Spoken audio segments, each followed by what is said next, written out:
विनती सुना हूँ गाय के।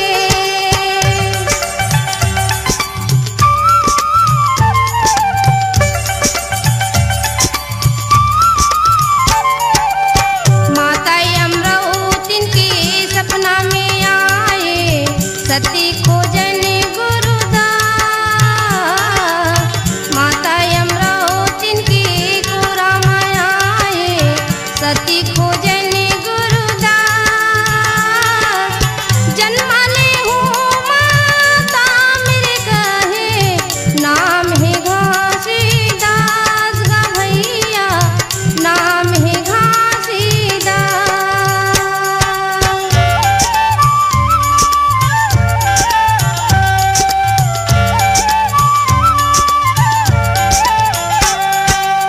सन 1756 साल दिन पड़े संवार। सन 1756 साल दिन पड़े संवार। उसी महीना 18 दिसंबर गुरु ले अवतार गा भैया, गुरु ले अवतार।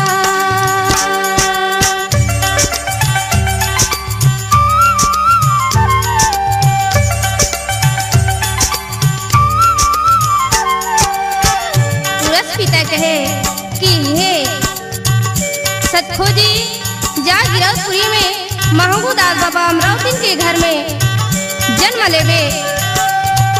तो सन 1756 के साल में भैया सतखोजी रहे तो माता अमरावती ले सपना दे लगी और सपना दे करके उस महीना दिन सोमवार के माता अमरावती की गोदी में आके जन्म ले लगी।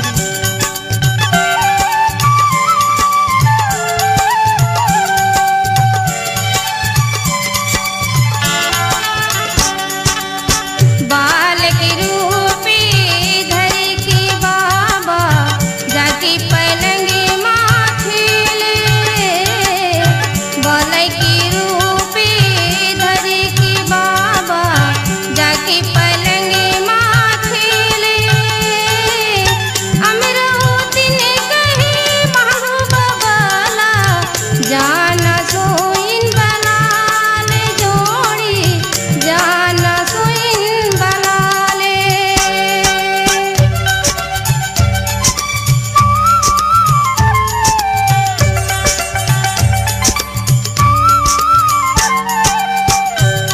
जब माता अमरावती के गोदी में घासी जन्म लेके आए लगी तो उस समय में भैया माता अमरावती महबूबा बाला कहे लगी कि जावा ना हो जोड़ी, जल्दी से सुइन ला बुला के ले आओ। तो महबूदास बाबा सुइन बुला के लाए लगी और ला करके भैया सुंदर बालक की सेवा जतन करके सुन चले गए। तो वही समय में महबूदास बाबा के घर में कौन आवत हवाए।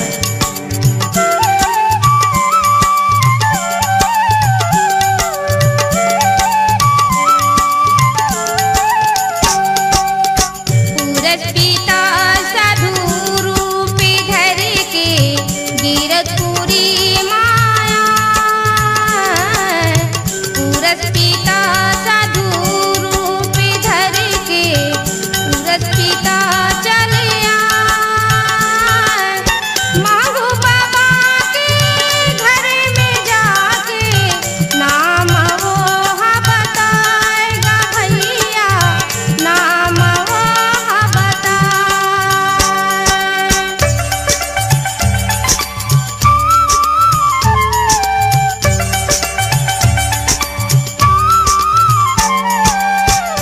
पुरस पिता महबूब बाबा के घर में आके महबूदास ने समझाए लगी, साधु रूप में कहे लगी कि हे महबूदास, तोर बेटा के मैं नाम बताए बराए हूँ और तोर बेटा के का नाम धर बेतेला मैं बतावत हूँ सुन।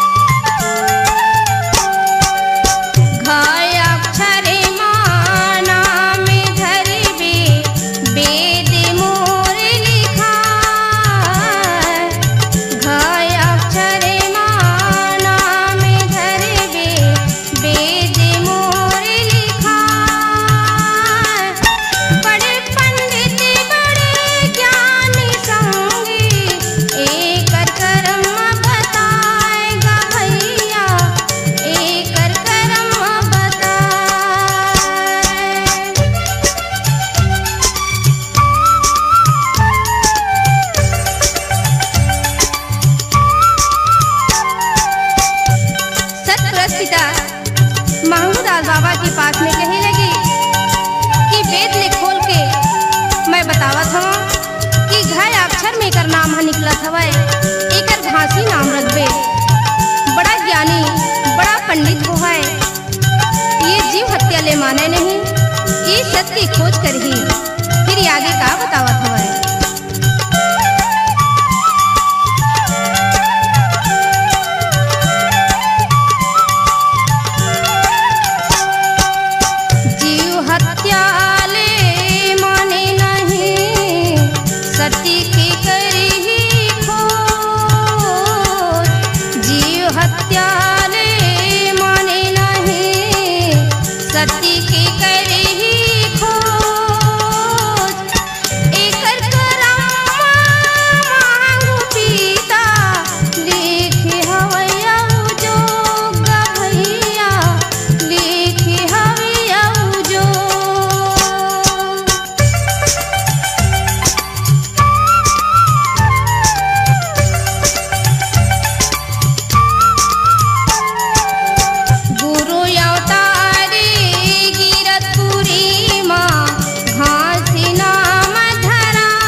पिता रहता महंगू दास के पास में घासी नाम बता करके भैया सतलोक चले गए।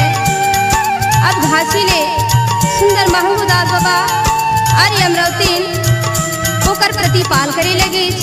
गांव की नर नारी मन आज वो बालक ला देख करके बड़ा खुशी होने लगी। फिर अभी आगे का बतावत हवै।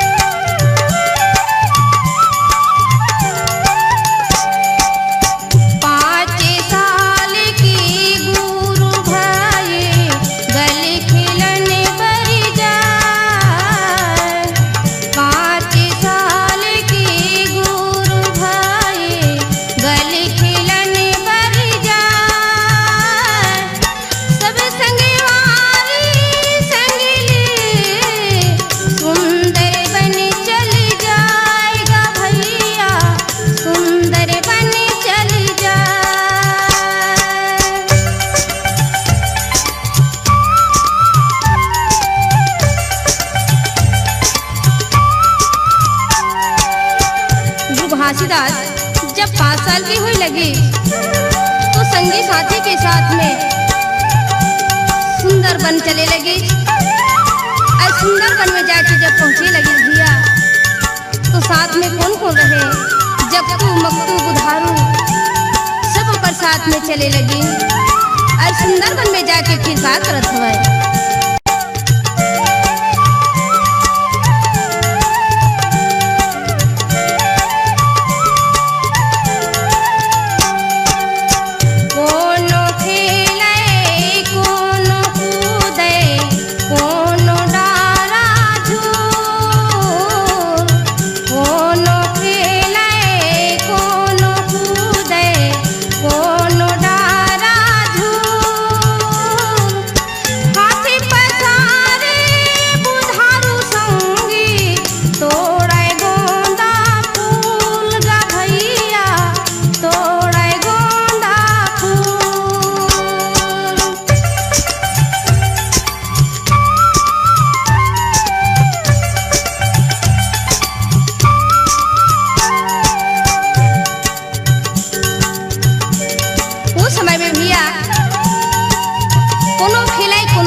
पंथी गावे कोनो बाजा बजावे।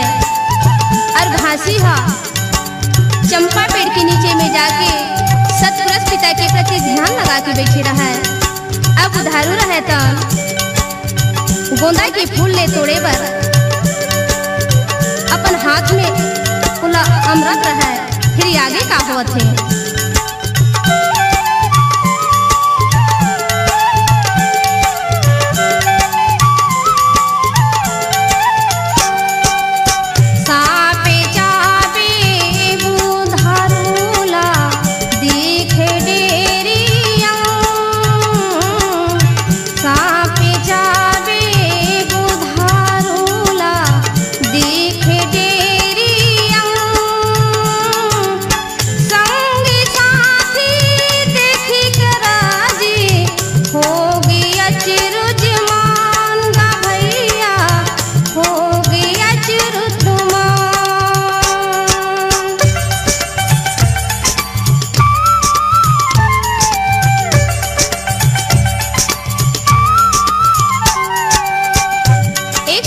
करके बुधारू के डेरी अंगले काट दी। जब वही गोंदा के फूल तोड़त रहे तब तो संगी साथी मन देखे लगी बुधारू ला। तो बुधारू उस समय में मूर्छा होके गिर गिर है। संगी साथी कहे लगे कि घासी कहाँ है, चलो बुलाबो। तो घासी ला बुलाए बर जाए लगी भैया। तो वो चंपा पेड़ के नीचे में तुरस पिता के प्रति ध्यान लगा के बैठी रहा है। तो संगी मन जाकर के घासी ला कहे लगे कि हे घासी, बुधारू ला सर कहा काट दी, अब तय यहाँ ध्यान लगा के बैठी हवस। तो घासी के ध्यान हाँ खुल गए और संगी साथी मन के मन ला संतोष करते हुए ऊपर साथ में आए लगी। फिर आगे का हुआ थे।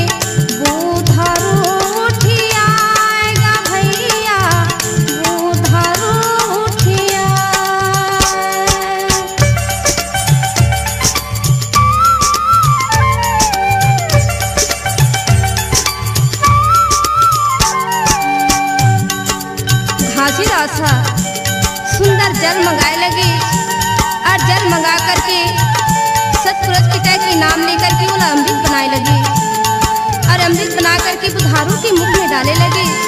सतनाम के नाम लेकर के सब जयकारा लगाए लगे। फिर जयकारा लगाते ही बुधारू जाग उठी। फिर सब संगी साथी मन अपन अपन घर पर आए लगे और आकर के भैया वहाँ फिर आगे का बतावा थे।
साथी मन आके घर में अपन अपन दाई दादा ला बताई।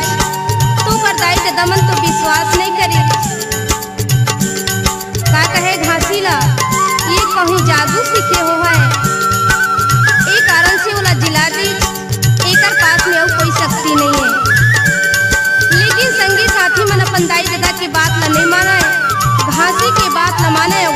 के साथ में रहे। एक दिन सब कोई मिल करके फिर कहाँ चला थे भैया।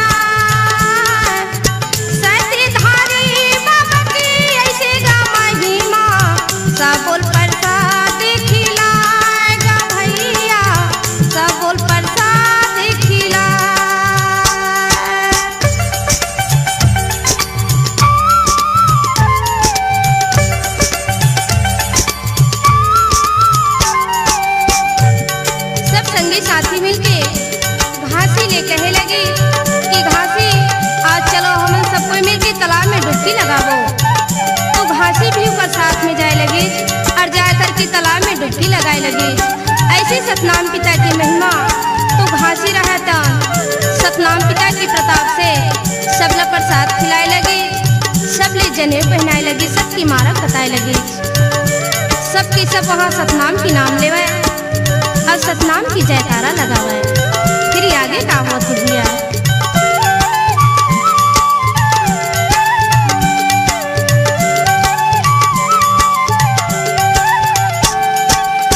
बचिया मारे गुरु जिंदा करे, संते बचन हवै सार। बचिया मारे गुरु जिंदा करे, संते बचन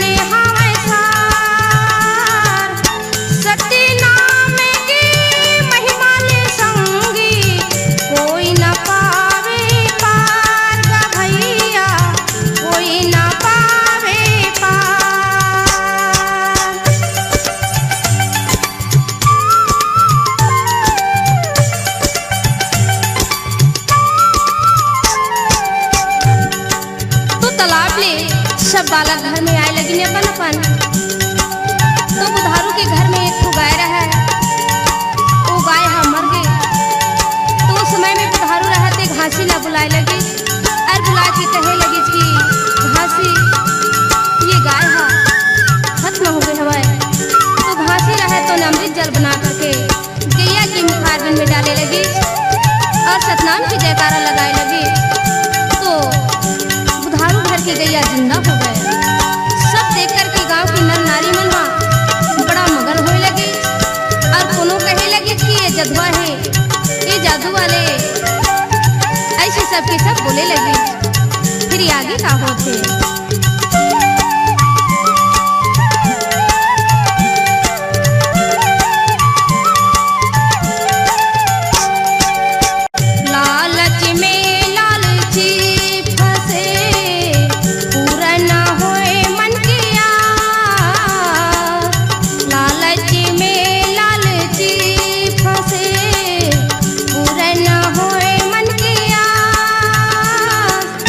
संते बचन सभी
मन हंसे लगी तो घासी देखे लगी कि ये कौन है।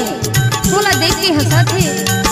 जब ऊपर तीर में जाए लगे तो पूछे लगी तय कौन है। तू तय कौन कहे तो मैं महंगू दास के बेटा घासी दास कहे। तू मछली कहे लगी कि हमू मन नर्तन रहन भैया तोरे जैसे, लेकिन गुरु के सेवा ला नहीं जाने, यही मांस मदिरा में भूल गए। यही कारण से हमरा गुरु श्राप दे दी कि जाओ मछली हो जाओ भूल के। तो तोरे चरण में हमर उद्धार गति है। तो घासी रहा था वो दोनों मछली ला तारे लगे और दोनों धन मानुष तन पा करके सतनाम के नाम लेकर के जयकारा लगा के फिर सतलोक चले गए। अभी आगे का होते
प्रचार करते करते घासी दास की उम्र रहे तो 20 साल के हो गए। तो एक दिन महंगू दास के पास में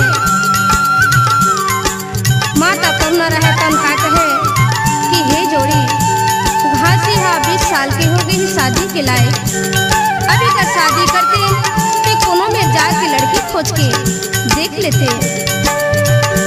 तो उस समय में भैया महंगू दास रहे तन कहाँ जात हवे।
सफरा रहे उन अपन बेटा घासी के लिए सगाई करे लगी और दोनों की लगन धरा करके फागुन महीना पंचमी के मड़वा गरियाए लगी। फिर आगे का होते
और माता सफरा के बड़ा दोनों के गांठ जुराए हवाए और दोनों के भावर पड़त हवाए और जाके बराती पर पहुँचे हवाए। जिला अंदोर दास बड़ा सुंदर के साथ में बरतिया मन ला खाना खिलावत है पैदा के लेके दिया।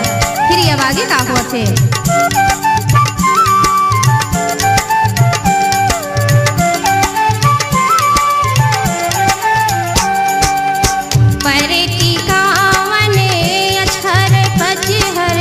सपूरा के मोरे सपा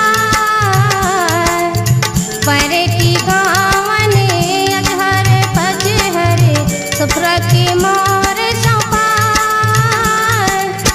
कहीं नहीं देखे मैं हरे समझी 16 आना कन्या पाएगा समझी 16 आना कन्या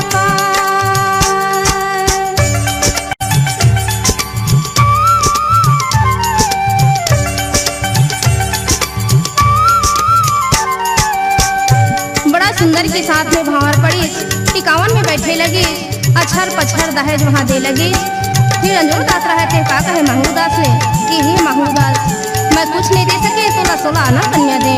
फिर आगे का हुआ थे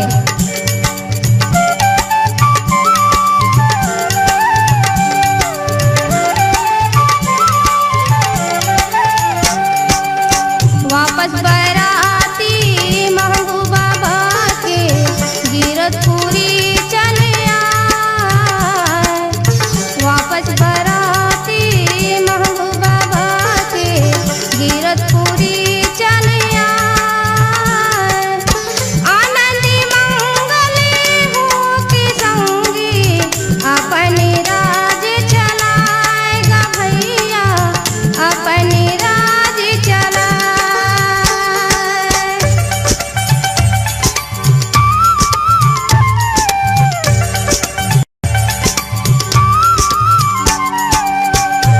सिरपुर धाम से बराती वहाँ अंजोर दास विदाई दे लगी तो बराती वापस गिरौदपुरी में आए लगी और यहाँ करके आनंद मंगल के साथ में रहे लगी। फिर आगे का हुआ थे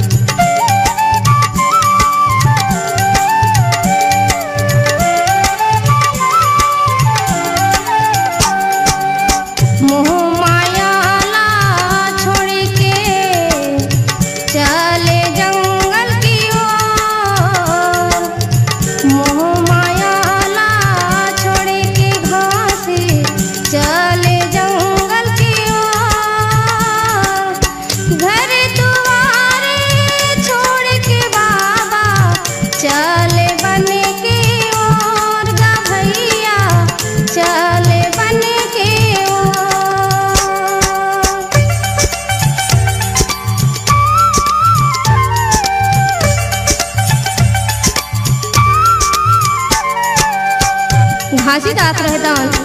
शादी के बाद में भैया बोला तो मोह माया हाँ सुहावे नहीं। सतनाम की प्रचार करे खातिर वो तो सत्य पुजारी और सत्य के शोर मचाए खातिर घर बन मोह माया ला त्याग करके घासी रहे थे बन की ओर चलत हवे। फिर आगे का होते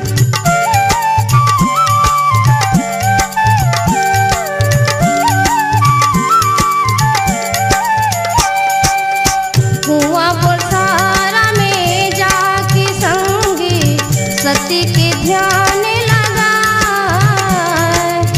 कुआं पोसारा में जाके संगी सती के ध्यान लगा।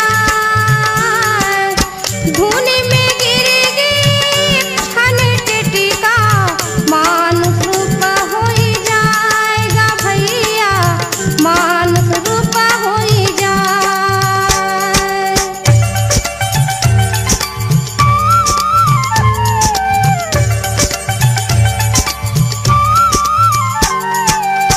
एक पीपल के झाड़ में कुआं पोरसरा गांव में जाकर के घासी रहे थे सतनाम की ध्यान लगा के बैठ गए।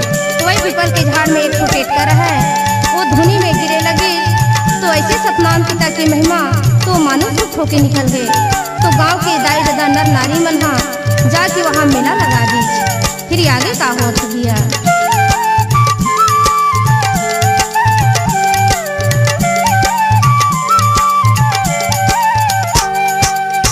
गांव के आदमी बाबला देखे महिमा हवे बड़ा भारी। गांव के आदमी बाबला देखे महिमा हवे बड़ा भारी। हमल बना ले अपनी चेला बन जाते नेगा पुजारी भैया बन जाते पुजारी।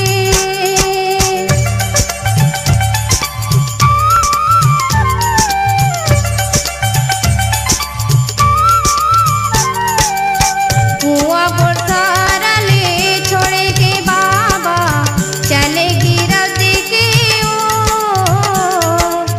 कुआं पोरसरा ले छोड़े के बाबा चले गिरदी के ओर। गावे गावे उपदेश देवती रेंगत गलिया उखोर गा भैया रेंगत गलिया उखोर।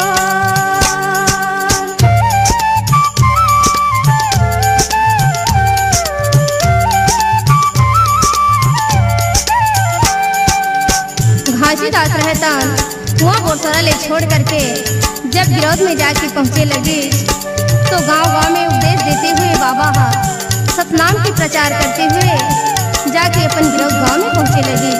फिर आगे का होत थे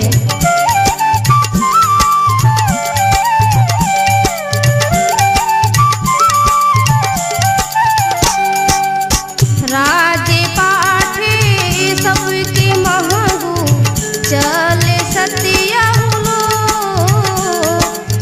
राजे पाठले सबके महंगू चले सती किलो। घासी बाबा माता सपूरा सुखी से जीवन बिताएगा भैया सुखी से जीवन बिताए।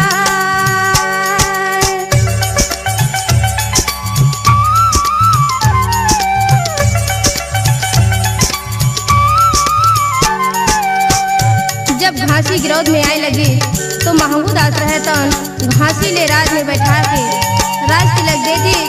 और महंगू दास रहतन अपने तन को लेकर के जाके भैया वहाँ सतलोक में पहुँच गए।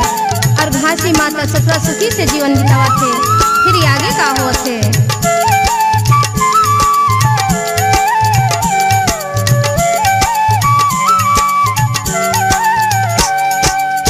गोपाल मैरा रे कहानी लागे धरे के चलो नागर। गोपाल मैरा रे कहानी लागे धरे के चलो नागर। विजय हाथाने बैला रे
गोपाल मरार रही जब अपन बहरा डोली में बिजहा बोआई तो 7 जन नौकर ले साथ में लेके जाके बहरा डोली में पहुंचे तो घासी घूमत घूमत जात रहा भैया।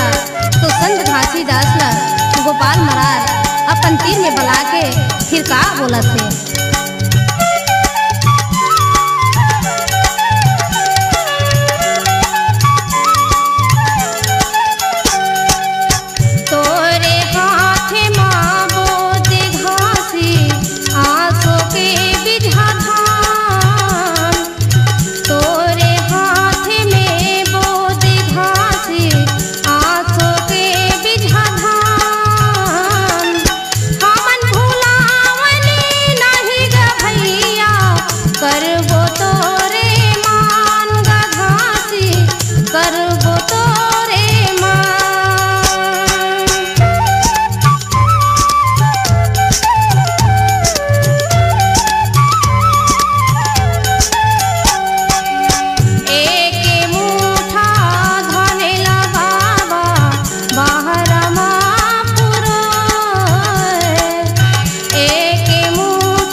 गोपाल मरार घासी ला कहे लगे कि हे संत घासीदास कि आंसू के धान ला तोर हाथ में बीजा ला डाल दे।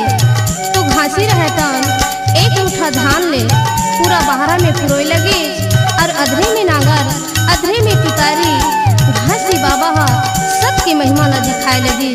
फिर आगे का होते भैया।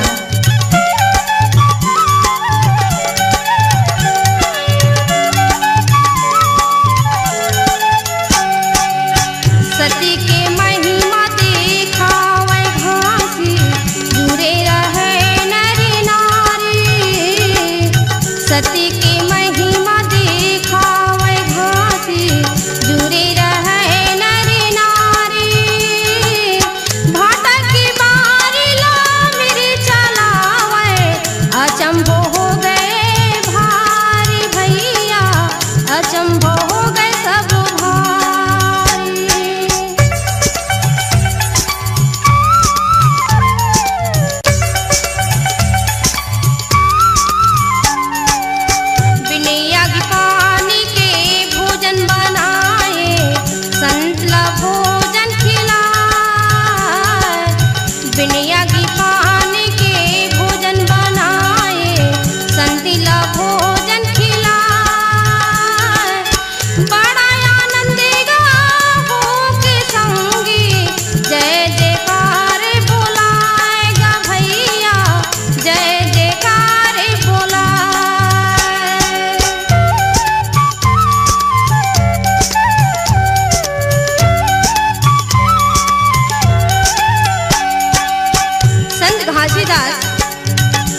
ये निवासी वाले मन के पास में भैया गिरफ्तपुरी के नर नारी मन के पास में ऐसी महिमा दिखाए लगी कि भाटा की बारी ले मिर्चा तोड़ के लाए लगी।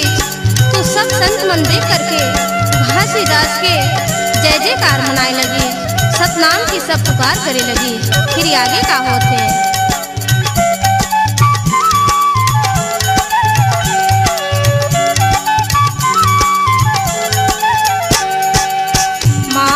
सफुरा गर्भ में रहेगे महीना 10 होई जाए।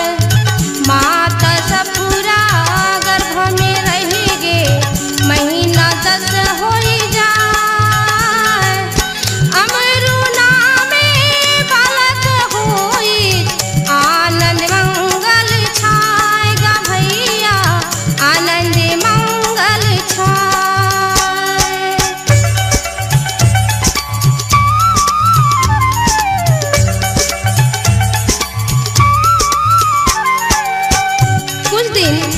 घासी हा अपन घर में रह के सुखी से जीवन बिताई। फिर माता सफरा गर्भ में रह गए वही 10 महीना बीते की बाद में भैया एक अम्बू नाम की बालक जन्म लेके आए लगी। तो माता सुभद्रा और अम्बू ने छोड़ करके फिर घासीदास बाबा कहाँ चलत थे।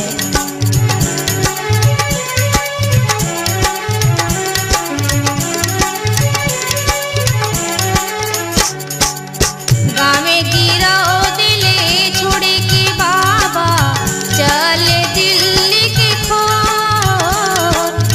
गावे गिरा दिले छोड़े के बाबा चले दिल्ली के खोर। अमर ज्योति भवन बनाए हावैया भिले सोर गा भैया हावैया भिले सोर।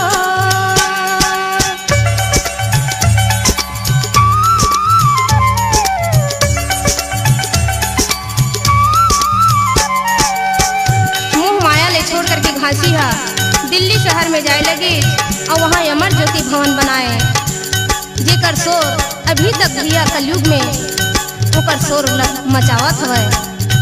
फिर आगे घासीदास बाबा रहे ओकर पास में पुरस्किता का आवाज देवत थे।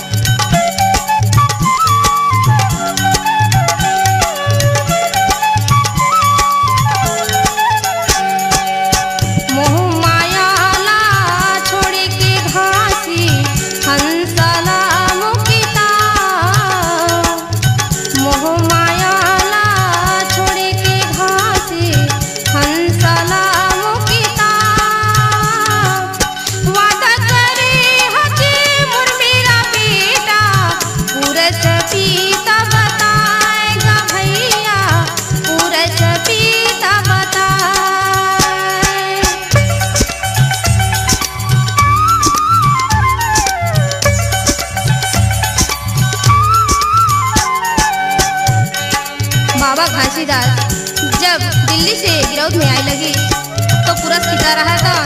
फिर संत घासीदास ने कहा है कि हे घासी ये मोह माया ला छोड़ दे बेटा और हंसा ला मुक्ता करके जल्दी सब लोग भेज। फिर आगे का बोलत है।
घासीदास उड़ीसा जाए लगी और इंद्रदमन राजा ला बोले कि यहाँ मंदिर के निर्माण कर बेटा। तो इंद्रदमन राजा मंदिर के निर्माण करे लगी और वही में श्री कृष्ण भगवान की मूर्ति रखे लगी। फिर आगे का होत है।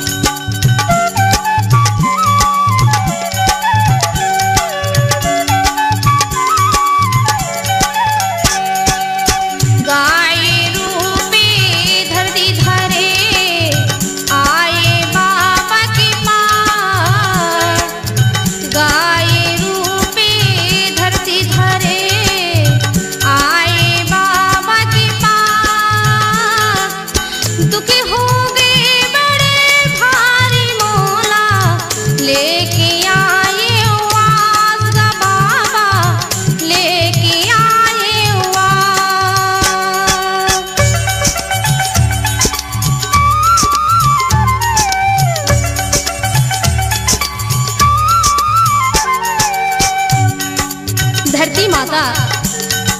ये सब की दुख ला सहन नहीं कर सके, ये पाप अत्याचारी हुए लगे, तो गुरु घासीदास बाबा में गाय रूप धर के धरती माता रहे था, जाके फिर गाय